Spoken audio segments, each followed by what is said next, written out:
Good evening, fellow South Africans, from a fairly cool Brisbane, but it's always nice in Queensland, Australia. Now, the reason I'm speaking to you tonight is because I saw some really disturbing news about Ramaphosa and the Chinese, and we'll be putting a few dots together here, okay?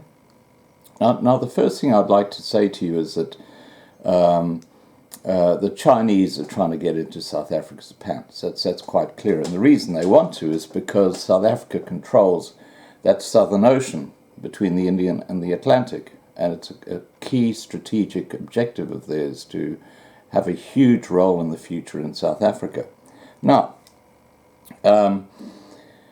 what's happening is Ramaphosa has gone to China the last few days, and the Chinese have made investments and guarantees and all sorts of things. And the one investment I'd like to draw your attention to, and you'll hear it in the audio that follows in a second, is a $2 billion investment by the Chinese, and specifically looking at mining in the Limpopo region. Okay, now, why that's so important is because 2 game farms in the Limpopo region have been the first lands where the government has said, hey, we're going to take this land away from you without compensation.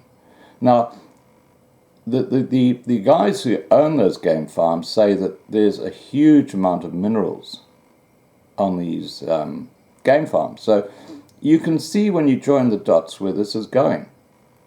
The Chinese want that land so they can start building mines on them and then using the minerals.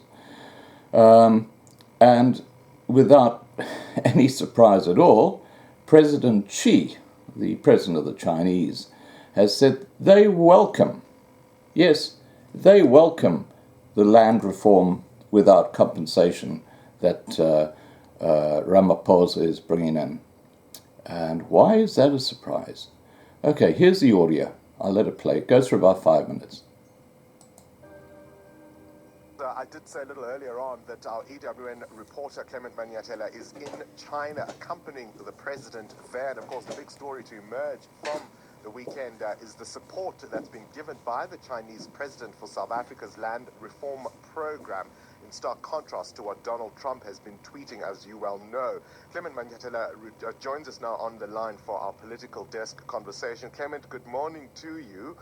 This has been a fairly successful PR exercise for President Ramaphosa, has it not? Declaring South Africa as open for business. Yeah, look, definitely, Bongani. And before we even start talking about the issue of land, I mean, he was on a charm offensive. He was hosted at the State House yesterday, the Great Hall, by President Xi Jinping. And that's where really several memoranda of understanding were signed between the Chinese government, the companies, and Ramaphosa's administration, worth over $2 billion. But that's not the only reason, really, why this trip has been a success so far and why he's in China, because he'll also be co-chairing the Forum on China-Africa Cooperation. It's already started this morning, so this is like a multilateral platform for exchange and cooperation, really, covering various aspects of politics, trade, and even the economy between all or just 52 African countries and China. So President Cyril Ramaphosa taking this advantage to tell investors in this country that South Africa is open for business, also being very honest about some of the challenges that his government is facing, like policy uncertainty, regulatory issues as well, and saying his administration is working towards addressing these issues to make his country even more attractive to foreign investment. Because, as they say, there's no such thing as a free lunch. What do the Chinese want in exchange for all the love they're showing us? So they've signed a number of agreements. In fact, most of the projects will be in construction development in Limpopo. They will be in mining and finance, and particularly in the areas of the Limpopo province. And those are the projects that I say are worth over $2 billion. President Cyril Ramaphosa, in fact, even the presidency spokesperson telling us, because that's a question we've been asking since we got here, Bongani, the presidency telling us that they'll sit down with us and tell us in detail what really they as South Africa will be offering the Chinese government or this country through this exchange of cooperation. So we'll have those details really around the exact agreements and what the terms are sometime tomorrow, and have an understanding on how South Africa will be paying back, or if you will, to this investment and this assistance that is coming out of China. Of course, you're talking to us on the line from Beijing. I'm curious to hear your impressions of the city, your impressions of the Chinese capital, and just really what life is like in China at the moment. Well, things are a little different here, Bongani. We were laughing a few minutes ago with a few of my colleagues that I'm here with from South Africa when we were approached by some of the journalists coming from the state media house, and when they introduce themselves, give us their names and say, I'm so and so from the Chinese propaganda media. And that seems to be something normal in this country. But I mean, people are kind. They always come and ask you questions about the assistance that China is giving to South Africa, and not so much about what South Africa is perhaps doing in return, but they're always really, I suppose you could say, patriotic and really putting their country first, and always asking about, the investments that China is making in South Africa and how it's making life easier for South Africans. But Bongani, just to also mention around the issue of land, which is really the issue that President Cyril Ramaphosa has been speaking a lot about from Saturday already, when he held a business breakfast with investors here in Beijing, speaking about how there are people that have been, sort of spreading some fear around the issue of land and how it will be implemented. And really the president telling the investors here that fear is subsiding, and that people are now understanding how the policy of expropriation without compensation will be implemented. President Xi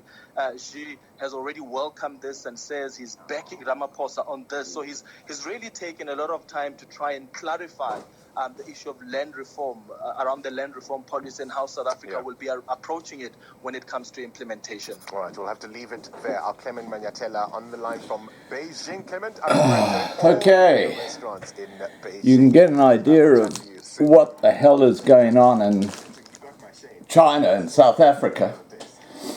Now, there's just one thing I'd like to add about China.